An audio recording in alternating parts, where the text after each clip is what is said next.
Bonjour, parlons de la Bible. Et puisque la Bible ne parle que de Jésus-Christ, du début jusqu'à la fin, parlons de Jésus-Christ. Je voulais qu'on fasse une petite parenthèse sur le mariage, parce que le mariage, finalement, c'est le domaine du double témoignage. Donc, le grand thème, on est en train de parler de comment consommer la parole de Dieu. Et donc, il nous fallait ruminer la parole de Dieu, il nous fallait avoir une corne fendue et également des sabots fourchus. Mais en fait, le double témoignage, c'était sur ça que je voulais insister. Et en fait, le double témoignage, bon, c'est quelque chose dans le mariage. L'objectif du mariage, en fait, juste pour qu'on soit clair, c'est le double témoignage, tout simplement. Pourquoi cette loi-là existe, de Deutéronome 19:15 ? Repartons depuis le départ, déjà. Allons à la Genèse, c'est toujours un bon endroit où commencer toutes nos affaires.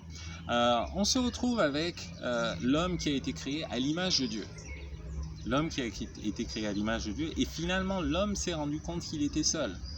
Et pour cette raison, Dieu prend la femme, prend la côte de l'homme et finalement arrive à créer une femme avec la côte de l'homme. Donc ce qui veut dire que la femme était à l'intérieur de l'homme. Ce qui veut dire que en fait, l'homme avait un côté féminin et masculin qui était égal. Les deux côtés étaient égaux. Et comme l'homme a été créé à l'image de Dieu, ce qui veut dire que Dieu en fait a un côté féminin et également un côté masculin. Les deux choses cohabitent dans Dieu. Ne me demandez pas comment ça fonctionne, mais Dieu est Dieu. Si franchement j'arrivais à comprendre Dieu, je serais Dieu moi aussi, mais je ne le suis pas, je ne suis qu'un homme, j'essaie de comprendre comment il fonctionne, et au fur et à mesure je comprends de plus en plus de choses, mais je suis vraiment très très loin, c'est juste une toute petite portion de ce qu'on peut comprendre de la part de Dieu. Donc ce qui se passe, c'est que à partir du moment où Dieu se révèle à l'homme, généralement lorsque Dieu parle à Abraham, à Isaac et à Jacob, le nom qu'il utilise, c'est le nom de El Shaddai. El Shaddai. Et le mot Shad en hébreu, ça veut dire la poitrine, ça veut dire le sein. Et le nom que Dieu utilise lorsqu'il est en train de se révéler à Moïse, c'est le nom Yahweh. Et il le dit lui-même dans Exode, où il est en train de dire que Abraham, Isaac et Jacob ne m'ont pas connu sous mon nom. Mais moi, je te donne un autre nom sous lequel me connaître. Dieu est toutes ces choses en même temps. Il est El Shaddai, donc celui qui nourrit, et il est en même temps Yahweh, celui qui donne la loi. Et Yahweh est devenu Yeshua. Lors de la traversée de la mer Rouge, Yahweh, le cantique de Mariam, justement, Yahweh est devenu Yeshua, et également Ésaïe qui est en train de dire que Yahweh est devenu Yeshua. Donc celui qui a donné la loi est également la personne qui est venue pour accomplir la loi. Repartons à Adam et Ève. À partir du moment où toutes ces personnes Adam et Ève, sont en communion avec Dieu, il n'y a absolument aucun problème.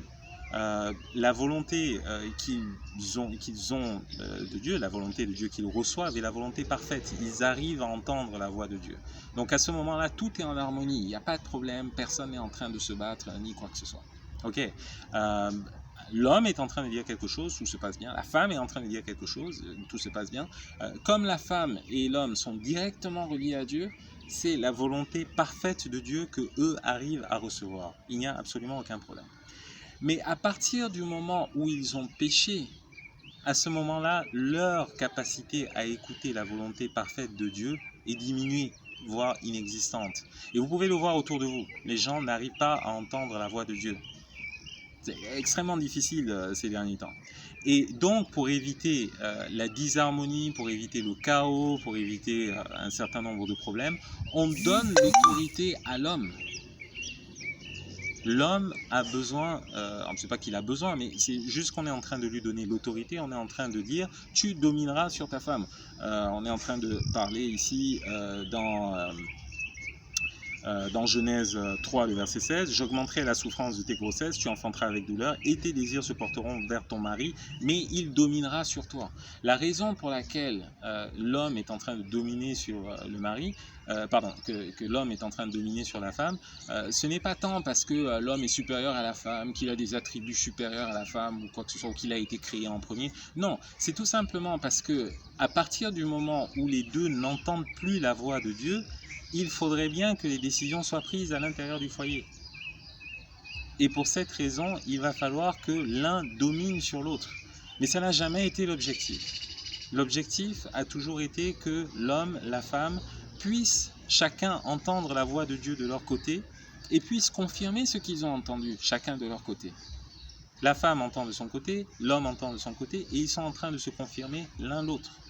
C'est ça l'objectif du double témoignage. L'objectif du double témoignage, c'est de faire en sorte que finalement, même si vous êtes supérieur, même si vous êtes le chef, vous avez toujours besoin de quelqu'un d'autre, de telle sorte que le corps puisse fonctionner en harmonie. Est-ce que vous avez besoin d'un pied? C'est quoi qui est le plus important? Est-ce qu'un pied est beaucoup plus important ou est-ce qu'un foie est beaucoup plus important? J'ai tendance à dire que les deux sont importants. Okay. L'un est en train de faire le travail que l'autre ne pourrait pas faire. Les deux sont en train d'agir comme étant un corps. Et c'est exactement ce que Dieu veut pour nous. C'est pour cette raison que cette loi du double témoignage est particulièrement importante. D'accord. Donc à l'intérieur de votre union, l'objectif n'est pas la domination. De la même façon qu'à l'intérieur de l'Église, l'objectif n'est pas la domination du pasteur, et de la même façon que la relation que nous sommes en train d'établir, ce n'est pas moi qui suis en train de dominer sur vous, mais c'est juste de se dire, voilà la révélation que moi j'ai reçue et que je suis en train de partager avec vous. Il faut que vous ayez exactement la même révélation, que vous ayez une révélation qui soit un tout petit peu différente, qui soit plus grande, qui soit plus petite, mais à ce moment-là, que vous ayez une confirmation de ce que je suis en train de dire. De la même façon que dans vos foyers, c'est une confirmation. Sinon, on se retrouve dans la situation de Abraham et de Agar. Et vous vous souvenez dans Galates, le chapitre 4, si je ne m'abuse. Galates, le chapitre 4, car il est écrit qu'Abraham eut deux fils, un de la femme esclave et un de la femme libre, mais celui de l'esclave naquit selon la chair et celui de la femme libre naquit en vertu de la promesse. Ces choses sont allégoriques, car ces femmes sont deux alliances, l'une du mont Sinaï enfantant pour la servitude, c'est Agar, car Agar c'est le mont Sinaï en Arabie, et elle correspond à la Jérusalem actuelle qui est dans la servitude avec ses enfants, mais la Jérusalem d'en haut est libre, c'est notre mère, car il est écrit, réjouis-toi stérile, toi qui n'enfantes point, et le reste je vous laisse lire. Donc le plus important dans cette histoire, c'est justement que du double témoignage, que nous n'ayons pas une relation de servitude. L'objectif, c'est que nous nous retrouvions dans un corps, avec des parties qui sont indépendantes, avec des parties qui sont en train de se compléter. Donc lorsque vous êtes en train d'entendre quelque chose, ce serait bien d'en avoir la confirmation. Et lorsque la confirmation ne vient pas, ne forcez pas la confirmation. C'est une des choses qui, pendant toute l'histoire, a fait en sorte que l'Église catholique ait de sérieux problèmes, que finalement il y ait eu une réformation, et que finalement le même schéma qui existait dans l'Église catholique est en train de se reprendre dans l'Église protestante. Parce que nous avons une révélation et nous voulons forcer nos fidèles à avoir exactement la même révélation. La façon dont les choses sont en train de fonctionner, c'est j'ai la révélation, ok, et je la partage avec vous. Et si dans 10 ans vous avez la confirmation que ce que je suis en train de dire est vrai, ben on attendra 10 ans. C'est dans 10 ans que vous direz Amen. C'est pour cette raison que justement je ne suis pas en train de parler et puis de dire Amen à tout bout de champ.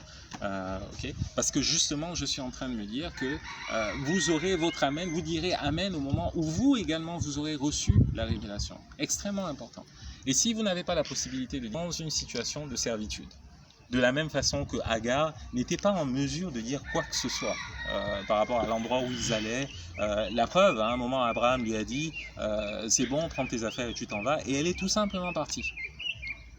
Okay. L'objectif, c'est qu'on se retrouve dans une situation, Abraham et Sarah, où les deux sont libres.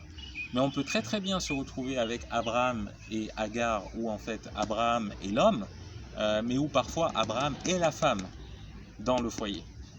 Donc faites très très très attention à tout ça. Donc voilà, écoutez, je voulais vous parler du double témoignage dans le cadre du mariage, parce que je pense que ça nous donne vraiment une très très très bonne idée de la façon dont le double témoignage est en train de fonctionner à l'intérieur de nos foyers et donc également à l'intérieur de toute l'Église. Mais très important, le double témoignage, ce n'est pas une règle que Dieu a mise par hasard. Le double témoignage est vraiment très très important parce que très souvent également ce qui arrive, c'est que lorsqu'on attend la dizaine d'années dont je suis en train de vous parler, ce qui est en train de se passer, c'est qu'on a le temps, le moment où doit se réaliser la vision qui a été donnée. Donc que je sois en train de vous dire quelque chose, ne considérez pas nécessairement que ce soit la vérité, c'est vraiment la chose qu'il faut retenir. Ça peut être la vérité, mais prenez le temps de digérer, prenez le temps d'avoir le double témoignage, très très important. Et on en reparlera un tout petit peu plus tard dans le mariage et tout le reste, mais on a également une idée de ce à quoi le double témoignage ressemble à l'intérieur du mariage. Portez-vous bien, que Dieu vous bénisse, et dans notre prochaine vidéo, on reviendra cette fois-ci sur les animaux nageants, les animaux marins. Portez-vous bien, ciao.